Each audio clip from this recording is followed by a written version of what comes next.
कोविड-19 लगातार इसलिए बढ़ रहा है क्योंकि शायद हम लोगों ने अपना गार्ड नीचे कर दिया है। अगर हम देखें तो पहली वेव के उपरांत हमने अपना जितना हमें प्रिकॉशंस लेने थे, वो हमने नहीं लिए।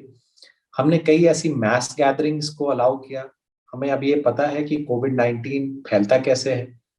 प्रेडोमिनेंटली आउटडोर सब लोग एक्टिविटीज जब करते हैं तो उसी कारण से फैलता है। हमने होली के आसपास बहुत सारी ऐसी बड़ी गैदरिंग्स को अलाउ किया जिसकी वजह से ऐसी चीजें हुई। प्लस साथ में हमने एक वैक्सीनेशन को उतनी अच्छी तरीके से फर्स्ट टाइम में एक्सेप्ट नहीं किया। हम जितना वैक्सीनेट कर सकते थे, जितनी अवेलेबिलिटी थी वैक्सीनेशन होने की, उतना हो नहीं पाया। तो अगर हम देखें तो हमने अपने कोविड अप्रोप्रिएट बिहेवियर में कहीं ना कहीं दिक्कत डाली, उसको अच्छी तरीके से फॉलो नहीं किया। प्लस साथ में मैस गैदरिंग्स को अलाउ किया और वैक्सीनेशन को उतनी अच्छी तरीके से एक्सेप्ट नहीं किया फर्स्ट फेज में, जितना कि करना चाहिए था। कोविड के सिम्टम्स जो हैं अब बहुत अच्छी तरीके से मैनिफेस्ट हो चुके हैं। यानी आपको नेज़ोफैरिंक्स और ओरोफैरिंक्स यानी कि आपके गले का जो हिस्सा है जिसको हम फैरिंक्स कहते हैं, वहां से ये प्रेडोमिनेंटली एंटर करता है और एक सेल के अंदर जाता है, रैपिडली मल्टीप्लाई करता है और आपको दिक्कत देता है, जिसको कि हम इन्फेक्टिव फेज कहते हैं। जो आपको फर्स्ट सिम्टम आते हैं, जो कि अमूमन गले में खराश हो सकता है, खांसी हो सकता है, तेज बुखार हो सकता है, वो आपको 5वें दिन या चौथे दिन के आसपास आता है। तो गले का इन्फेक्शन है। कुछ लोगों में पेट की भी दिक्कत यानी लूज मोशंस, खास तौर से बच्चों में ऐसा हो सकता है। और इसके अलावा कई लोगों के मांसपेशियों में दर्द भी हो सकता है, कई लोगों के बदन में ऐंठन भी हो सकती है। तो इस प्रकार के सिम्टम्स हो सकते हैं, लेकिन सबसे ज्यादा सिम्टम्स आपके अपर रेस्पिरेटरी ट्रैक्ट में खांसी, गले में खराश और बुखार के रूप में आता है। धीरे धीरे करके ये जब 3 से 5 दिन में आपका ये प्रोड्रोमल पीरियड खत्म हो जाता है, आपको तेज बुखार जब आने लगता है, ये एक सेल्फ लिमिटिंग डिजीज रहती है और कुछ दिनों में खत्म हो जाती है, यानी कि आने वाले 3 से 4 दिनों में। तो अगर देखा जाए तो कुल मिलाकर के इसका अंतराल 8 से 10 दिन का रहता है। जिन लोगों में दिक्कत होनी शुरू होती है, वो लगभग 8 से या 5 से 8वें दिन के बीच में दिक्कत होना शुरू होती है। यानी कि जब हमारा बुखार, खांसी और ये जब और ज्यादा अग्रसर होने लग जाए, जब हमें सिम्टम्स हमारे एक नीचे जाने के बजाय ऊपर जाने लग जाए, तब उनमें ये दिक्कत होती है। तो जब दिक्कत होना शुरू होती है तो वो लक्षण फिर आपके सीवियर हो जाते हैं, जिसमें कि आपकी ऑक्सीजन की कमी होने लग जाती है, आपकी सांस तंत्र, पहले आपका सांस तेज चलना शुरू हो जाता है, एयर हंगर रहता है और इन सब के अलावा आप कभी कभार ऐसा महसूस कर सकते हैं कि आप जो है बहुत कमजोर हो रहे हैं, आपको भूख लगना कम हो सकती है। तो कुल मिलाकर के ये सारे सिम्टम्स फिर आपके कॉम्प्लिकेशंस को दर्शाते हैं। यानी 8 से मतलब जब आपका पहला सिम्टम्स आया उसके कुछ दिनों बाद। कोविड सेल्फ लिमिटिंग डिजीज है अधिकांशतः लोगों में, तो बहुत सारी दवाइयों की शुरुआत में जरूरत नहीं होती। अब ये प्रूवन हो चुका है कि कुल मिलाकर के कोविड में अगर आपको दवाई लेनी है शुरुआत में, तो आपको केवल पैरासिटामोल लेना है, जिससे कि आपका बुखार कम हो। अमूमन 80% या 85% लोगों में ये केवल बुखार, सोर थ्रोट यानी गरारे करने, जो आपके सिम्टोमेटिक ट्रीटमेंट होते हैं, वो आप ले सकते हैं। यदि आपका फर्स्ट सिम्टम, बहुत इंपॉर्टेंट है किस दिन आपका प्रथम सिम्टम आता है, यानी कुल मिलाकर के आपका प्रोड्रोमल पीरियड, मरीज के अंदर वायरस अंदर गया, वायरस ने इन्फेक्शन दिया, इन्फेक्शन के बाद सिम्टम्स आए, वो प्रथम लक्षण क्या आया, ये बहुत जरूरी है वो किस दिन आया।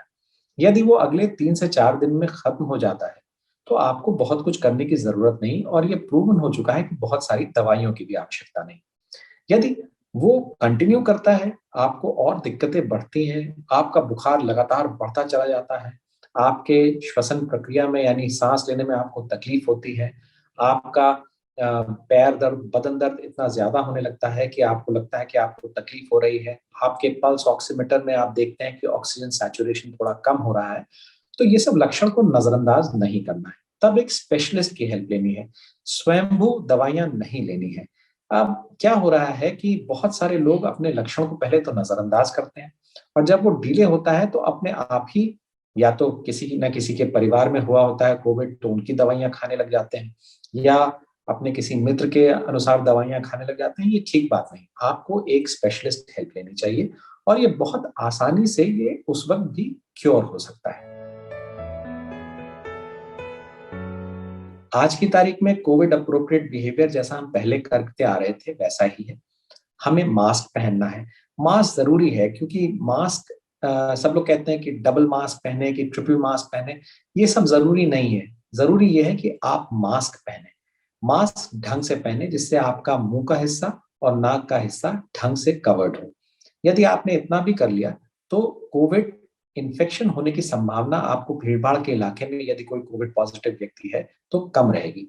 यदि उसने भी मास्क पहना हुआ है, जो आदमी कोविड पॉज़िटिव भी है, तो अगर उसने ढंग से मास्क पहना है, तो उसको भी आपको कोविड का इन्फेक्शन देने की मात्रा बहुत कम रहेगी।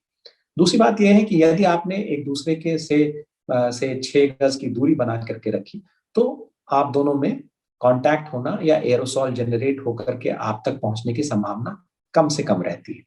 दूसरी बात ये है कि यदि आप कोई सरफेसेस टच कर रहे हों, यदि आप कहीं बाहर जा रहे हैं, आप अपने हाथ से काफ़ी चीज़ें छू रहे हैं, जो कि एयरोसॉल को जनरेट होने के बाद वो एयरोसॉल रहता है। ख़ास तौर से भीड़-भाड़ वाली जगह, लिफ्ट के बटन्स हो गए या आपके चलते-फिरते डोर के नॉब्स हो गए, जहाँ बहुत सारी भीड़ है, तो वहाँ पर आपको नियमित रूप से अपना हाथ धुलना चाहिए या सैनिटाइज़ करना चाहिए। तो ये इसमें कोई बहुत ज़्यादा कार्य नहीं करना, वही कार्य करना है कि साफ-सफाई रखनी है। आप कभी-कभार जब आप बहुत भीड़-भाड़ वाली जगह में जाते हैं, तो आप कुल मिलाकर के एक दस्ताना भी पहन सकते हैं, जिससे कि आप जो है अपने आप को दस्ताने के ऊपर भी स्टेरिलाइज़ कर सकते हैं या सैनिटाइज़ कर सकते हैं। तो छोटी-छोटी बातें हैं जिनका ध्यान रखना है। कोविड एप्रोप्रिएट बिहेवियर कोई बहुत ज़्यादा कार्य नहीं करना है, सिर्फ दूरी मेंटेन करके रखनी है, मास्क पहनना है और भीड़-भाड़ वाली जगहों पे जाने से बचना है। जी, आज की तारीख में मैं आपको बता सकता हूँ कि कुल मिलाकर के 2 ट्रीटमेंट ऐसे हैं, जो इसमें कि अभी तक ये पाया गया है जो कि कारगर है। एक ऑक्सीजन थेरेपी और दूसरा एंटीकोआगुलेशन और स्टेरॉइड्स। तो पाया ये गया है कि हमारे यहाँ पर जो एंटीबॉडीज़ हमारा शरीर जनरेट करता है, वो लंग्स में जाकर के चिपक करके थोड़ी ब्लीडिंग और क्लॉट्स बनाता है। तो एंटीकोआगुलेशन उसमें कार्य करता है। और साथ में ऑक्सीजन थेरेपी जब हम उसको देते हैं स्टेरॉइड्स के साथ, तो कुल कुछ दिनों का स्टेरॉइड्स जो है वो अपने जो बहुत सारा इन्फ्लेमेशन या इन्फ्लेमेटरी प्रोसेस जनरेट होता है, उसको वो कम करता है। तो कुल मिलाकर के ये हमारे शरीर में फ़ायदेमंद है। तो आज की तारीख में यही ट्रीटमेंट है और ये स्पेशलिस्ट हॉस्पिटल्स में मिल रहा है। इसको प्रोटेक्ट करने के लिए कि सुपर इन्फेक्शंस ना हो, जैसे कि आजकल म्यूकोरमाइकोसिस का नाम सुना है। जो डायबिटिक्स हैं, उनमें कोई दिक्कत ना हो, उसमें हॉस्पिटल सेटिंग में कुछ और अनेकानेक प्रकार की दवाइयाँ दी जाती हैं। साथ में मल्टीविटामिन, ज़िंक ये सब आपकी रोग प्रतिरोधक क्षमता को बढ़ाती है। तो ये आज की तारीख में ट्रीटमेंट है। आने वाले ट्रीटमेंट में मैं समझता हूँ कि कुछ अभी जैसे डीआरडीओ ने एक नई आपको एक सैशे जनरेट कराया है। तो वो क्या होता है कि जब वायरस अपने आप में ग्लूकोज़ पे निर्भर रहता है, तो ये जो 2-डीऑक्सी 2 ग्लूकोज़ है, ये आप उस वायरस को जाकर के नष्ट करता है, क्योंकि ये ग्लूकोज़ का एक फ़ॉर्म है रादर दैन प्रॉपर ग्लूकोज़। तो जब भी कभी आपने इसको अर्ली मल्टिप्लिकेशन वाले स्टेज में ले लिया, तो फिर आपके लिए ये वायरस में फ़ायदेमंद है। और भी कुछ इंटरफेरॉन इंजेक्शंस जिसमें कि ज़ाइडस कैडिला का एक इंटरफेरॉन इंजेक्शन है, वो भी अभी जो है लगना शुरू हुआ है, वो मार्केट में अवेलेबल हो गया है। उसकी एक रीज़नेबल कॉस्ट है। वो सिंगल शॉट पेगिलेटेड इंटरफेरॉन है, वो भी कुछ लोगों में दिया जा रहा है। बट ये सारे ट्रीटमेंट एक इन्फ्लेमेटरी प्रोसेस के सेट इन होने के पहले है। यानी कि एक समय रहते अगर ये ट्रीटमेंट हो जाए, तो शायद मरीज़ों को काफ़ी बेनिफिट होता है। एक बार जब डिज़ीज़ पूरी तरीके से सेट हो जाती है, मरीज़ जब नेगेटिव फ़ेज़ में चला जाता है, इन्फ्लेमेटरी रिस्पॉन्स में चला जाता है, उसको सीवियर निमोनिया या निमोनाइटिस हो जाती है और साथ में बहुत सारे लंग में क्लॉट्स बन जाते हैं, तब ये शायद ये बहुत कम मरीज़ों में ऐसा होता है, लेकिन तब ही ये दिक्कत के पात्र हो जाते हैं। रेमडेसिविर के बारे में बहुत सारे लोग बहुत सारी बातें करते हैं। मैं केवल साइंटिफिक बातें करूँगा। ये यूएस में कुछ स्टडीज हुई थी जिसमें कि रेमडेसिविर शुरुआती मरीजों में ऑक्सीजन की जो उनकी रिक्वायरमेंट थी और हॉस्पिटलाइजेशन कुछ हद तक कम करता था। लेकिन कभी भी इसने मोर्टालिटी रेट को, यानी कि जो मरीज में अनफॉर्चुनेट डेथ हो जाती है, उसको कभी भी उसने बदलाव उसमें नहीं किया था। अब यहाँ पर हमारे देश में इसको एम्पेरिकली देना शुरू किया गया और खास तौर से इन हॉस्पिटल सेटिंग में देना शुरू किया गया। इसको भी डोजेज जो रेकमेंडेड है वो एक लोडिंग डोज है और उसके बाद कुछ दिनों तक यानी 4 से 5 दिन में इसको खत्म करना होता है।